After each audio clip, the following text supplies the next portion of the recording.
All right, we're going to go ahead and get started. Welcome to the first Tech Talks. So, just to talk quickly about what Tech Talks are or what they're meant to be for, it's to focus on the people behind the tech and their journey.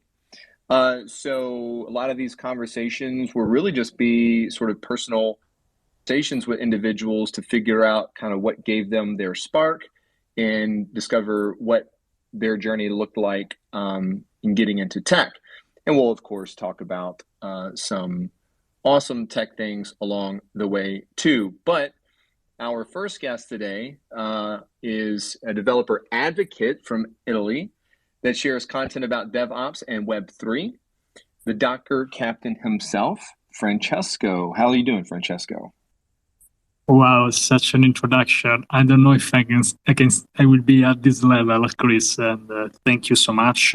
I can say that I'm honored to be your very first guest. I think you can just only grow after having me as a guest. You can only have better ones at least.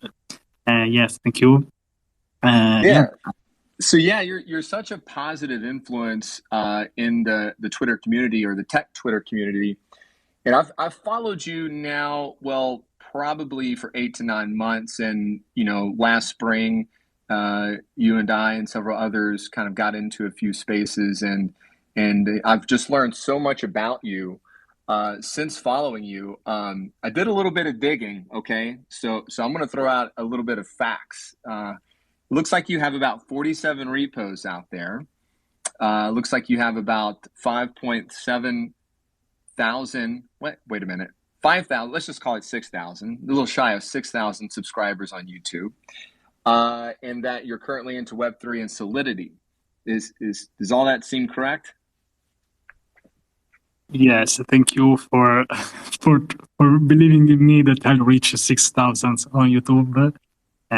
Yes, I'm 47 repositories, plus some of them are private, and I've also removed most of them, but I don't know why, but my repositories, they keep growing. I keep removing them, but the number increases. And yes, thank you. About Web3, thank you so much, but I'm just getting started.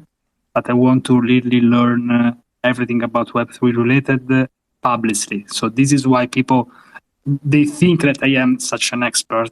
I'm not an expert, but I can give my point of view as still, let's say, not expert. But at the end of 2022, things will change. It was the exact same path with Docker, so I'm kind of experienced into this shameless stuff. And yes, thank you for digging in my past and my repositories. So here's a little fun game that I like to engage with you on here. So I did again some digging on you. I found your very first tweet here. So it looks like that you joined Twitter March of 2018, but you maybe have went Oh my silent god! there. But I've Oh my found god! this original tweet. Oh And my so freaking god! about this. So I've got some notes here. So random news article about SpaceX. What were you thinking when you threw out this very first tweet? Um, yeah, I've always been a fan of SpaceX, even before stepping into tech. But at those point, I think I barely knew what retweet it was. So I think, yeah, I think I remember that first tweet because I've also digged into my own history, but I really had no idea what a content creator was, what tech Twitter was. Yeah, it was really a total different. I was totally different person. But No, yeah, that's I'm okay, but scared. but it doesn't have to be about being a content creator or being tech, right? I really want to get down to you shared this for a reason back in 2018, and it seems like you might be into space or SpaceX. So tell us a little bit about It's you know. interesting. It's interesting because then I ended up working for the European Space Agency 4 years later. But of course, that I didn't even start to work seriously about coding at that point. But I've always been interested into ambitious goals, space. something new, something interesting. So I've always been curious, even if I was working in a gym. So yes, so I think I just tried to see what the buttons of Twitter there was, but yes. So this is how I started. So I also joined the Twitter because I don't know. It seems something interesting to me, but I never even used that before 2018 or 2019. That's awesome. So what part of space? I'm super passionate about space too, and I always like watching videos about the universe and learning more about the stars. Tell me a little bit about what inspires you about space, or what draws you in to space. Yeah, first of all, yeah, I wanted to be an astronaut when I was a child, but I think I missed this goal. But I don't know. I like the idea that there is always something that we can discover. We are never done. When we say that we are done with, we can't invent anything else. They always they were saying this even 200 years ago. So I like this idea of continuous. I think that the more we will know about the universe and the planets, and the more we will know that we know absolutely nothing. So this is interesting. It's a bit scary, but it's interesting. So I've been following SpaceX and also other stuff related to the space, and I usually also watch the live streams of SpaceX when they do that. I don't know if you know that they live streams their launches. It's funny. Did you watch the James Webb telescope go up the other week? Was it last week? Yes, I think I missed that because the first week, last week of 2021, it was a bit crazy. But I think I'll check it out. Thank you, Chris. It seems that you're more updated than me now. It's gonna be really awesome. So I pinned another one. People like to call this the Jumbotron. So we're going to stick with that at the top. This one's from September 9th, 2018. It looks like it might be your first tweet about Docker. So is this where you started forming the Docker captain? Wait, let me check that because I forgot. Yeah. So it seems that, okay, introduction to Docker. Can't you? This is a video? Yeah. Introduction to Docker. Okay, yes. I've always been a Docker fan, even before starting to post about that. Sorry, but shameless plug. I just put out a thread about Docker. But yes, because before, as you can see, most of my tweets, my content, it was just retweeting some stuff. I think you are just finding some of retweets, but I don't know if you can find my very first tweet of me actually saying something. I think. I don't know if you. I don't know. Let's see, because this is getting interesting, Chris. Yeah. No, I was digging as far back as I could because, yeah, I think it's interesting to see, someone's journey or someone's path, and also I think that it gives light into what some of their interests are because, we always talk about tech or the things that we're into, and we're always sort of centric and focused on certain topics, but I think it's really great to learn a little bit more about the individuals behind all this. And so, part of my investigatory work with you here was to dig up a little bit more about you and to see kind of what makes you tick. And on that note, can you take us back a little bit to the first time that you knew that you wanted to do something with technology? Were you a small kid? You said something about wanting to be an astronaut when you were a kid. So fast forward to teenager or however old you might have been. What was that first spark? What interaction did you have with tech where you said, okay, like I want to get involved with this. I want to do something with this. Yes, to be honest, I've always liked the computers. My very first computer, it was a Commodore 64. The young people here, maybe they don't even know what I'm talking about.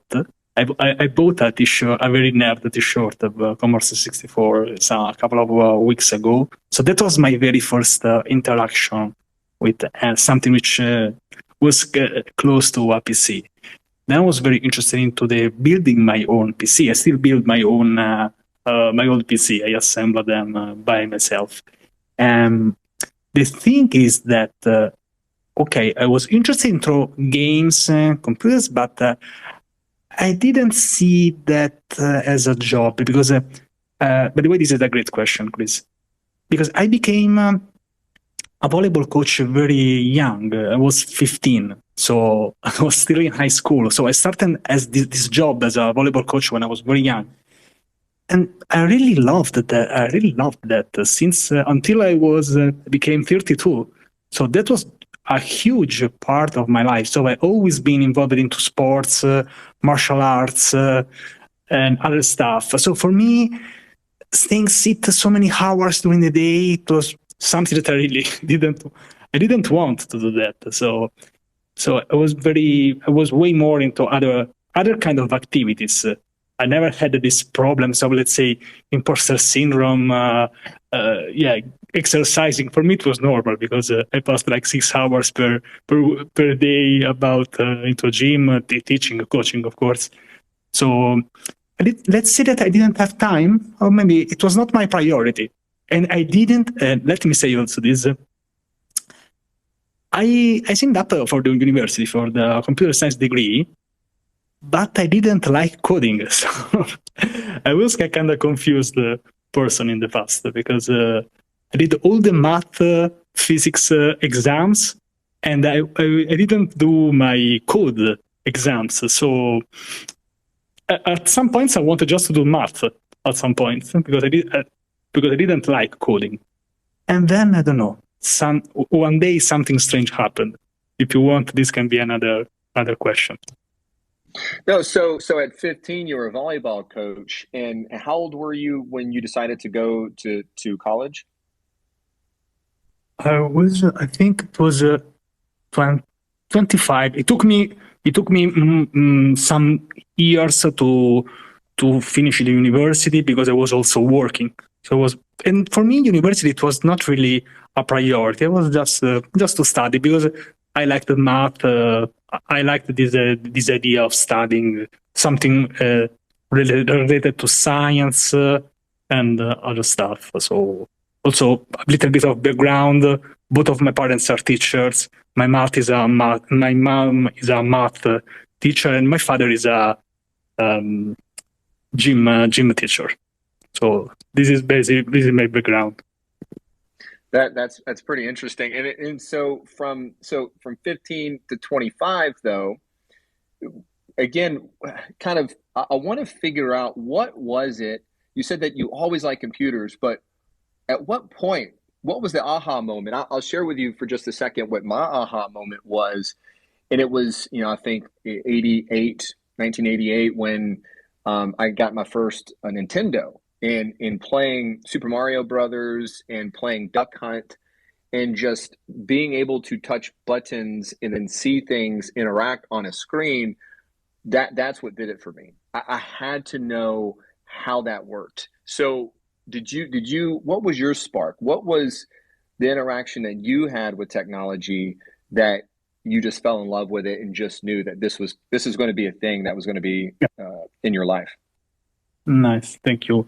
I played the games so much. I didn't have a Nintendo when I was young because my parents didn't want to buy me one. So I never had a Nintendo, which is kind of strange for a child. So I had my computer. So I was playing mostly, I don't know, I really love the Blizzard games. So Diablo 1, I still have I don't know if you know what Diablo is, but I have Yes, I love that series. I have an original CD of the very first Diablo 1, which is 1995. So that's, I think that most of the people here, they were born after that CD. So now, did you play on PC or did you play on PlayStation? No, the PlayStation. Oh, no, the Diablo on PlayStation. It went a lot of years later. So it was a 19. Then I played almost all the Blizzard games: StarCraft, Diablo 2, World of Warcraft. I played almost all the games. So that was my interaction with as I said, I was not into coding. I did some websites, but really as a hobby. I was, I think, 25, 25th. but I was not into coding at all. I didn't like the idea. And yes, so I like when I interview people, they say that they have a not so technical background. I can see that I am one of them, but usually I am the host, so I just nod and that's it. That's awesome. I put a tweet up there earlier. Never give up. That's from August 30th, 2018, and I think that you lived up to that, right? That you just kept chugging along, and you're definitely doing lots of great things as a developer advocate and a content creator. Love what you're doing. Wow, I'm gonna Chris. get. Wow, Chris, I want to mint this tweet because this is me before being active on Twitter. I love this. Chris, because I think at that month I just did that. So I was just, I think, studying on my own, just coding in a corner. So this is amazing. It's giving me creeps. So amazing, Chris. Amazing job. Yeah, no, thank you. I enjoyed doing that little research on you. I'm gonna post another one up here. This one I think is really interesting, and this one looks like you threw it up October 30th, 2018, and this is something that you're retweeting from Maximilian, which I adore. I think that he's awesome. I've watched a ton of his YouTube videos. I love the content he's putting out there. Is Maximilian someone that has inspired you as well? This is one of my favorites, programmers and coders. I wish I want so bad to have him on my interview series, but it's almost impossible to reach him out. I tried to send a couple of emails on Twitter. He doesn't have so it doesn't. I think it's super focused on what he does. So probably I'll try again now. Maybe I'll get an answer. But I remember that I had the very first one of the very first courses of Maximilian. I think I don't know if that was that. No, but yeah. So 2 likes on this tweet. Wow. And yes, so I love his style. And for example, I also have he as an inspiration because if you check his pronounce how he pronounced things, he was not that good in the past. He improved massively by doing courses. So he had this, I think, this strong German accent, and now he has he still has that German accent, but now it's a little bit softer. But I've really seen his improvement. I think it has been the very first Udemy course I bought. Don't ask me how many Udemy courses I have, please. I believe me, I won't. I've seen enough of the Udemy stuff going around on Twitter. But Maximilian is someone that has such incredible content, and I remember, learning Webpack, watching a lot of his videos, and I distinctly remember one video where he was digging into the Webpack HTML plugin that basically allows you to include other HTML files into other HTML files, kind of like how you would sort of require JavaScript files in one another. So, and he's got lots of other great content out there that I learned from over the years. So I just thought that was a really interesting tweet that I found of yours, and I was just like, all right, Francesco's into Maximilian as well. So I've got this. We're going to fast forward from October 30th, 2018 to October 2020. So what is that? I'm terrible with math. So what is it? 2 years ahead. And, okay. So this one, it looks like one of your first hangouts or interactions with Annie Bombani, Ro the Coder. Tell me about what's happening here. Wait, let me check. Oh, this is nice. Let me check. Okay. Okay. Yes, this was a call with some of my friends, because basically we had a group that I have created. I've created a group and I invited personally one by one all those people. Some of them I still very connected with them. I remember Simon Hoiberg had like 500 followers, something like that, when I invited him in this group. And yes, so basically I created, now if you have been following this Twitter space, you understand this. I've created a Twitter chat group by inviting all people which are also involved into sports, even if they are developers. You can see Ralph Rosenberg, also Simon, Ravin. Probably I would have invited Pratim, but she wasn't active yet on Twitter. So basically I created this group of people because we had the same interests. So this was the idea. And by the way, Raf and Maria, they also got married. It was not because of that group, but they also interacted in that group. So super happy about that. I think it's amazing watching how the community is come together over the years and sort of how everyone's journeys have converged onto one another. I'm going to pull up another one here. This one looks like a machine learning video with Pratham. Hopefully I'm saying that correctly. December 31st of 2020. Tell us a little bit about this one. I remember this, by the way, just for information, we haven't made a live stream on the 21st of December, but this was, I was basically in this challenge of, I say this very fast for the people maybe they don't know me. Basically, I committed to post one interview per day from the 26th of October to I think it was the 2nd of February, I can't remember.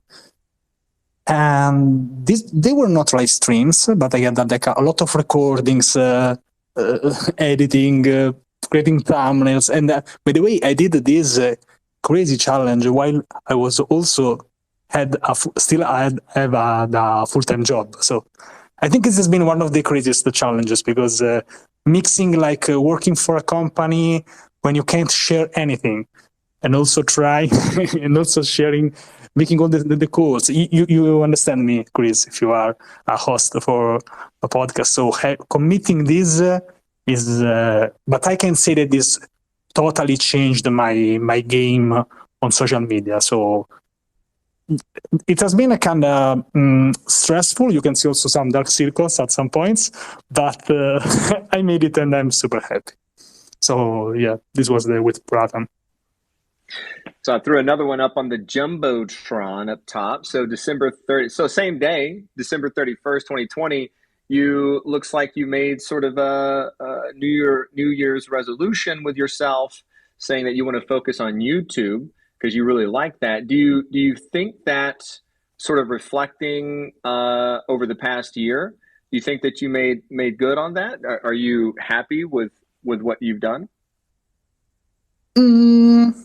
Yes and no. Let's say that my goal was to focus on YouTube. I've grown, so I'm happy with that. But this tweet is really the example of how it doesn't matter how we put our goals, we try to plan our life, something will change. So, for example, I got very good offers as a developer advocate. A lot of things they changed in my life. I quit my job. So a lot of things happened since December 2020. So probably I like that I stayed as a content creator. I can say that at some point I almost thought about stopping using Twitter, but I'm happy that I continued, because it's also very time consuming if you want to go serious into that. So let's say that I focused on YouTube. I focused on making videos, maybe not on growing just my YouTube channel, but let's say something more in general. So, but I like that. Okay, I made, I think, 4,000 subscribers in 1 year. But considering all the other things that I'm doing, I'm happy. I'm proud of myself. Okay, so I'm just going to read this one out. Okay, this one is from, looks like earlier this year, March 31st. So your tweet says, video.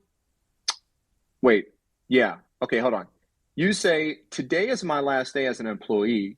Worked hard 1 year to reach this moment. So that was March 31st of last year. So Amazing. yeah, tell us a little bit about that. It looks like you're coming up on your 1 year anniversary this March. Okay, let's wait. I will share that. So I got what you say, Yeah. but it does. I think it takes a while to show it up. Okay, but I think I remember more or less what I said. Like, yeah, I'm not going to be able to throw this one up there just because I don't have that link readily available. But okay, yeah. Basically, this thing of quitting my job, it does not mean like a teenager who says like, "No, I'm out of this." So what I know we just had a bit of difficulties there between the both of us, but and I'm thinking that I missed what you may have said, but if we can roll it back a little bit, March 31st of last year, you said that it was the last day as an employee, and you worked hard 1 year to reach this moment. Can you tell us about that? Yeah, basically in March 2020, when we had the lockdown, because just a little bit of context, sorry. I started to use Twitter properly in January 2020, and I think that you otherwise you would have got me if I would have been a liar. In March 2020, when I started to grow, I had like 1,000 followers, something like that. We had the lockdown, so I passed from having 3 hours of commute every day, 100 kilometers per day, by car, by the way, not by feet, to just working from home. So something happened. And the first thing is that I started to make video calls with my colleagues. So this can sound funny, but this helped me out to get used to stay in front of a camera. Now it sounds funny, but it was not 2 years ago. And then I decided to dedicate my time, my commute time at least, and also some hours spared during the day to Twitter. So it was like a bet. And I think I won that. And so I planned, okay, so in March 2021, I quit my job. But this was a 1-year plan, but I didn't want to share this on social media. I didn't share this with anyone. It was just between me and myself. And I was very happy because the 31st of March 2021, it was my last day as an employee for the European Space Agency. Just one fun note, on the 1st of April, I started to work as a freelancer for FeedHive and Simon Hoiberg. When he made the announcement, people thought that was an April Fool because it was the 1st of April, but it was not. So yes, this was my very first day as a freelancer.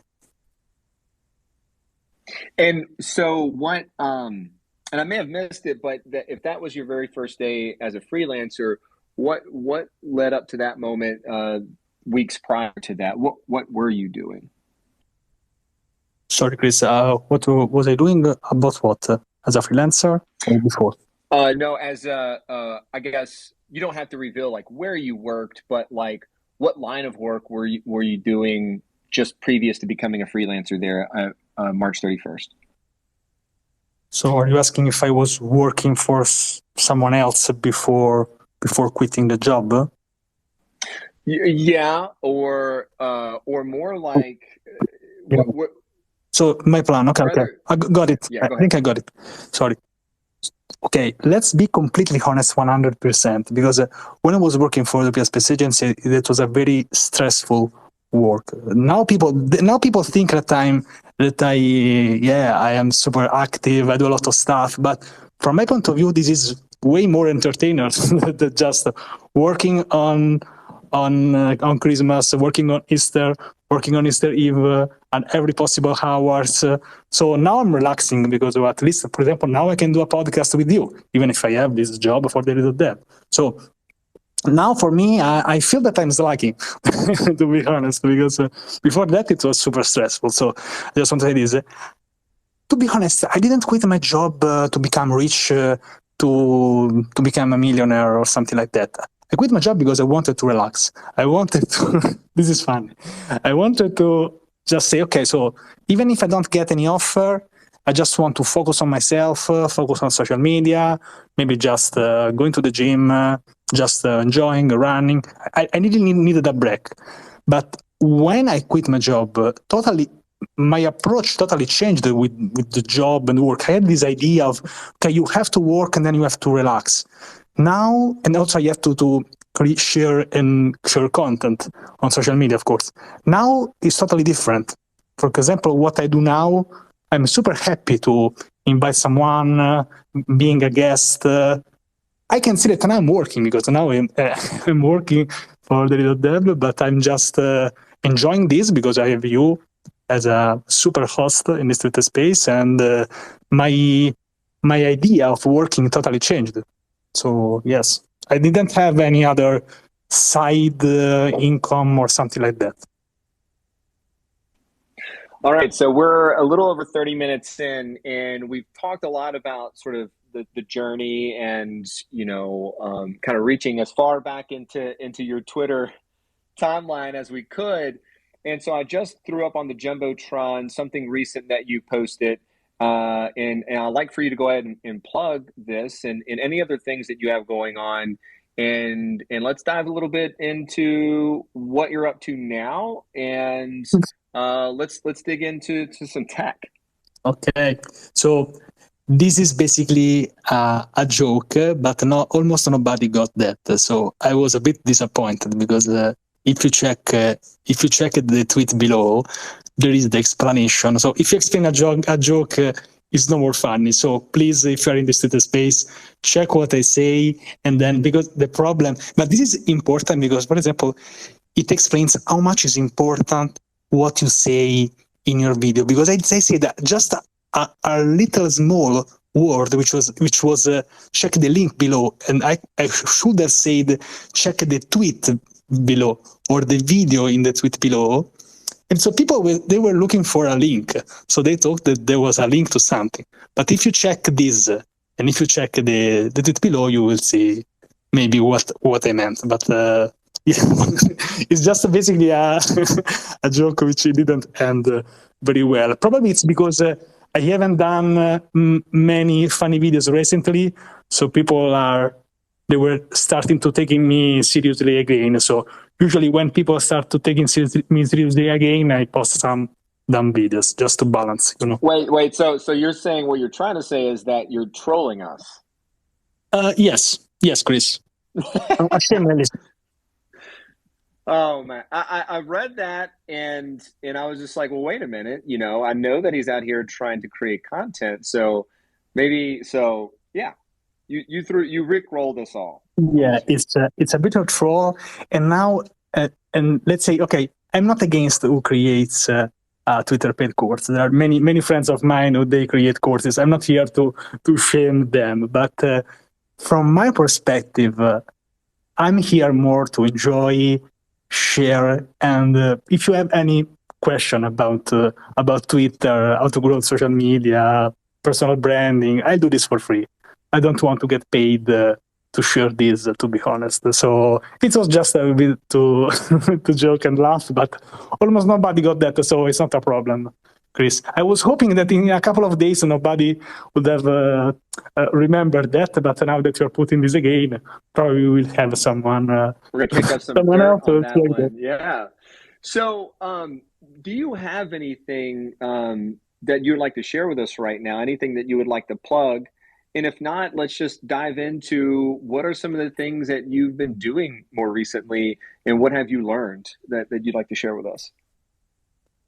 About plugging something, I don't know. I'm very focused on Twitter, but we're already on Twitter. So if you want, you can check. I'm active mostly on Twitter and YouTube. So if you want to check some of my videos, or I have a live stream tomorrow with Pratim as a guest. So if you want to check that, but there are links somewhere.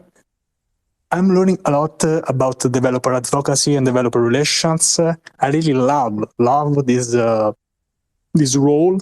I think it fits with me because let's say I love to code, but I'm not like a poor coder. There are people they just like to code, and if you know about my past, you can understand that I'm not like a person who just codes all day long. Nothing wrong with that, of course. But I like the relations with people. I like the one-on-one relations. because this is also what I did even in the past with the people of my volleyball team. So this is what I like to work on. I love to work on the connections with people. So this is one of my goals. I think I made a promo, an intro promo of Twitter on Twitter. I think it was yesterday. I just recorded that while taking the coffee.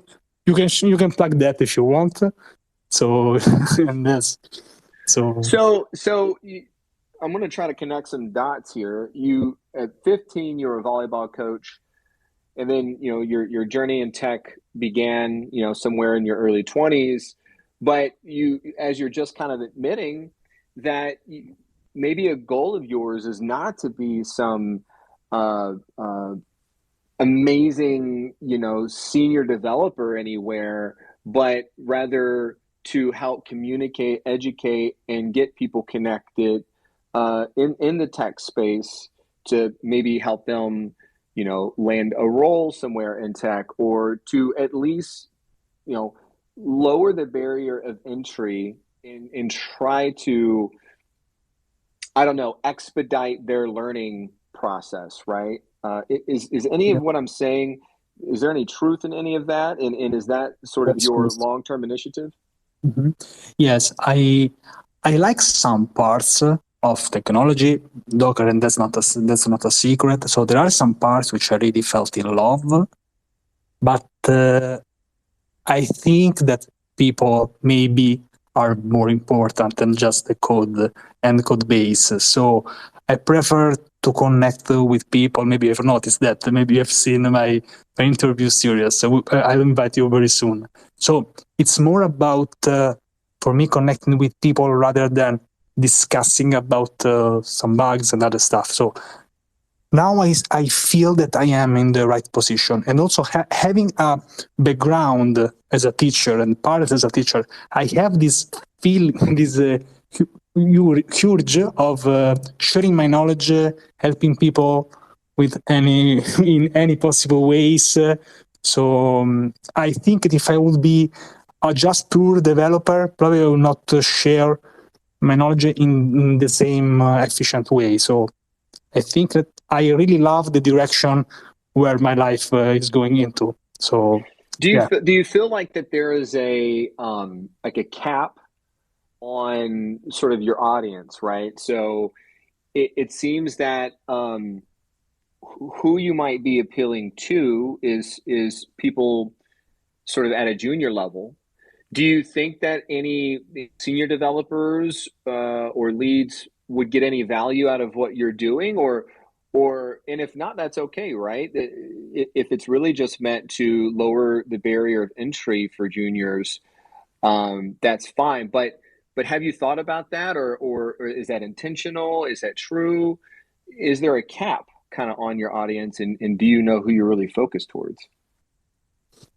To be honest, I never thought about a cap or just because what I do is I really focus on what I really like. So, for example, if I like to help people getting started, if I help someone else to start creating content, this is where I like to work daily. I like to share a very basic piece of content because I think that code and tech should be for everyone. For example, before joining Twitter, I didn't even know that there were so many talented people, even in different countries. There are women in tech which are struggling. So, to be honest, I would like to focus more on this, but not just with, I don't know. I have my path. Probably I'll increase my knowledge, but I really want to share and be connected with people. So I'm not focused on becoming a super senior, I don't know, or just, I think that we all have something that we know and something that we don't know. So yes, so for now, I'm super happy for what I'm doing. In 2022, I said this in the video, by the way, that I have these two goals, and the main goal is to improve the quality of connections with people. This is my first goal, and then improve, yes, the quality of the content I create. So I'm more focused on this rather than just a specific technology. But I learn every day, so I think it will be an interesting year, Chris. So I'm surprised that throughout this whole conversation, you have not brought up Web3. And you do have it listed on your profile. And I know it's a polarizing topic, but can you tell us about, Web3 Solidity? You have that on your profile. What's your involvement in that space right now? Sort of where's your level of knowledge, and what are you trying to do to sort of bridge the gap between, developers and Web3? I don't know why you are so proud. Probably because I should have plugged that just to get more audience. I just getting started, so even if people are tagging me like a must person to follow, I just want to remember that I'm not an expert in this field. But maybe what I'm doing, which is maybe different from someone else. Now I know that it's if you learn in public, if you are a bit shameless, you have more. Yeah, for example, you notice that. Yeah, I put that Web3 in the bio because this is what I will. Let's see at the end of 2022 if I understand something. But I really started from the basics. Usually every day I wake up, take a coffee, usually take a shower, and then I start learning for 1 hour or 2. And then I share that piece of content on Twitter. So basically I work to save some people's time, and they can read a content that they can find somewhere else. I also quote the sources every time. But maybe if you read what I wrote, you save some time. So I just summarize some stuff, and I also put some coding parts. I made just a 6.5 hour live stream on Christmas Eve. Don't tell me that I'm crazy, please. I also coded 1 hour on Christmas just to finish that live stream on Solidity. But that's my practical approach. So I like this practical approach, but also studying theory. So both of them. So yes, let's see. I have something which I'm cooking with a couple of my friends, but we are still planning this. So I can't announce this in Twitter space, but maybe on Friday I'll start a new Web3 series on my YouTube channel. So I was about to create the event now, but now we are in this Twitter space. So if you want to know more, you have to subscribe now, but I'll announce that soon. That's awesome. So what I've gathered, and I think that it's really humbling, and it shows what type of character you are when you're transparent and when you're honest about the things that you do. And I think that's amazing. I think that speaks volumes to someone's character when they're coming into a space to say, look, I aspire to want to learn more. I aspire to want to do more. I'm not the expert at this yet, but I know enough to where I can maybe help communicate some of what I know to the rest of you. And then maybe you see value in that. And then together we can grow. And I think that just speaks volumes to who you are and how you operate. And I appreciate the transparency. And I think that that's a really quality thing that you have. Thank you, Chris. Yeah, I like keeping doing analogies with sports, but I don't know. Do you know that kind of guy really out of shape who just steps for the first time in a gym, and I don't know, there is always someone who laughs when he starts to train the first time because he doesn't know the exercises, he looks funny, maybe it's a bit fat or sized. But if you keep doing this every day, people will change what they think about him or her. So I feel maybe that I just started a week ago in this Web3 world. So I always have this analogy that if you focus on what you really want to do, there are people saying, "Oh no, Web3 is a scam." I'm really focused on what I want to do. So, and I think this can be, let's say, my secret. I don't know. It's not really a secret. So, because if you're studying Web3 just to look fun, look cool, that's not right for you. If you do this because you are really interested into that, you will be way more motivated to understand how it works, if there is something which works, something which doesn't work, really honestly, and as you said, humbler. So this is how I want to approach this. And for now, I'm really enjoying this because there is so much to learn. And I think I've also chosen a couple of, let's say, niches. So let's see, Chris. But it's a very long journey. So I'm really taking the long run. I'm not stressed at all. And yes, I also found this time, I am on another 100 of days challenge of posting one Web3 related content post per day. And I'm already at day 17. So time flies. Yeah. That's awesome. Okay, I've posted to the top at the Jumbotron. Then you can ask your questions here. So if you want to tap on that tweet, if you have any questions for Francesco, feel free to drop them into that tweet. Francesco, I really appreciate. We've got about another 10 minutes. Really appreciate you being the first guest here on Tech Talks. And for those of you who are listening, hopefully you're enjoying this as well. This is for you all. Some shameless plug that I want to throw out there is a project that we're working on called spaces.am, which I'm about to share at the top here. And what spaces.am is a place where Twitter Space creators, hosts can create their own pages, and it can show their next upcoming scheduled space, and can also show past spaces that they have hosted as well. So think of it as a way to showcase your Twitter Space show. There isn't anything up there yet. We're still in the process of designing and building it, but if you'd like to subscribe there to the newsletter, you can click there and get subscribed and keep in touch with us. So let me check to see if we have anyone. Yeah, perfect. Otherwise, I can share very fast, Chris, about these kind of challenges that I have done. I think I've done a couple of them, maybe 3 of them, because I've also done the live stream one. I made this, and I think I like these ideas of taking this challenge a little bit of commit to this publicly. So you are, let's say, forced in quotes. And but if you think 100 days, it sounds a lot, but it's not. It's not that much, just 3 months and some days. So it can really change your approach to something. So if you are in the space, if you're thinking about that you want to improve into doing something, I don't know, you can do 100 days of Twitter Spaces or something like that. It can really be a game changing for you. It's just 3 months. I mean, I made like high school for 5 years. So So this is something that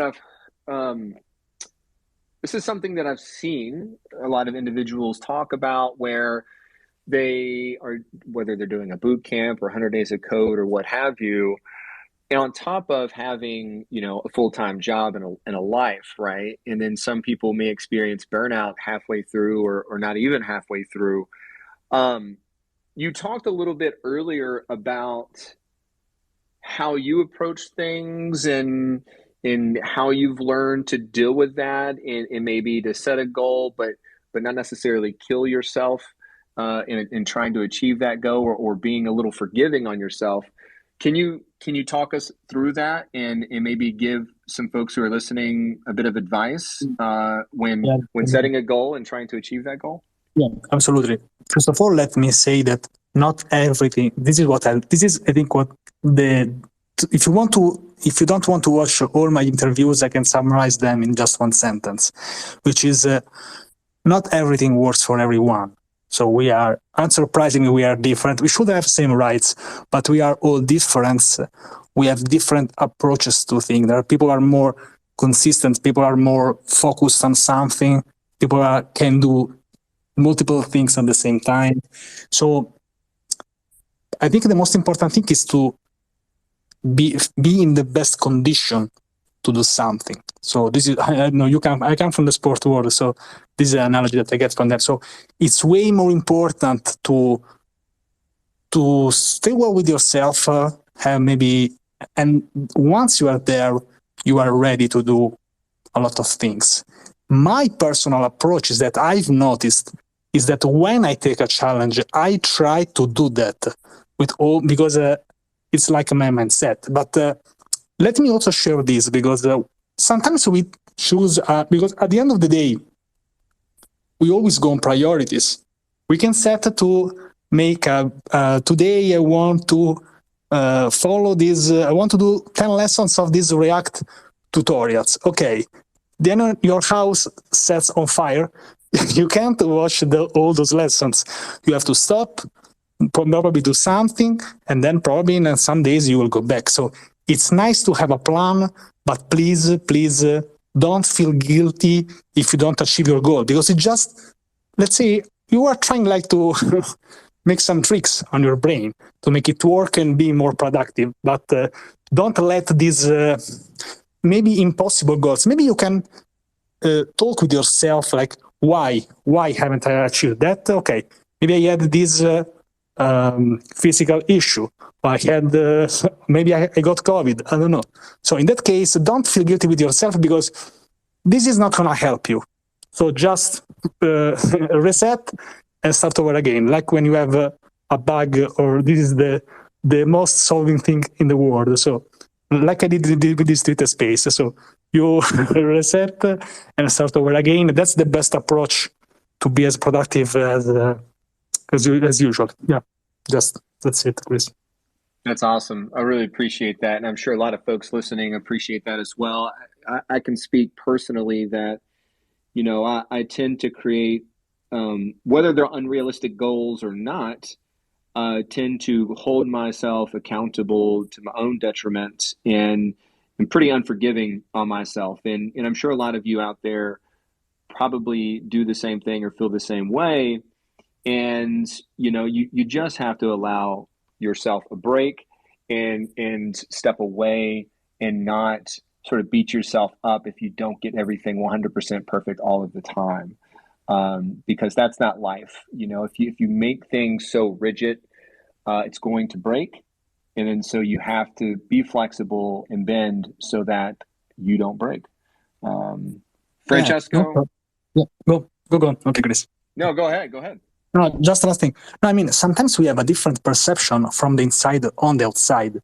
I mean, if you are, I don't know, if you are working in a hospital, you know, okay, if I work other 10 hours, I can save maybe more people, but you also have to take care of yourself. Maybe you have already saved the 10 lives. So that's enough maybe for today. So I keep making analogies. So, because when we are inside, we know the value, we know what should be done. So, you know, okay, so I know that if I work more hours, I know that I reach that level. And so maybe you feel guilty because you haven't done that, because you know that that's theoretically possible. But honestly, taking sorry for keep repeating this, but going on the long run, maybe go to bed earlier, take breaks can really help you. If you think, okay, so I want to code maybe for 30 years. I don't want just to solve this bug tonight. Maybe it's better to distribute your energy during the years and the months, and not just overstress yourself, because you risk to burn out, and then you have to maybe stop for 6 months, and that's not good for you. I apply this to code, but of course this can be applied to basically everything. I agree. All right, Francesco, we're going to close out this space, and I just want to throw out another plug here. This Thursday, we're meeting with Matthew Smith, who is a web developer blogging about tech and looking for his first role in tech. So tune in this Thursday at 10 a.m. And again, check out spaces.am and subscribe to keep up to date as we're building out the platform for other space creators to showcase what they're doing. All right. Thank you, everyone, for joining, and I hope you all have a great day. Thank you, Francesco. Thank you. Thank you, Chris. Bye-bye. Thank you for staying this amazing Twitter space. Remember to follow Chris. Bye.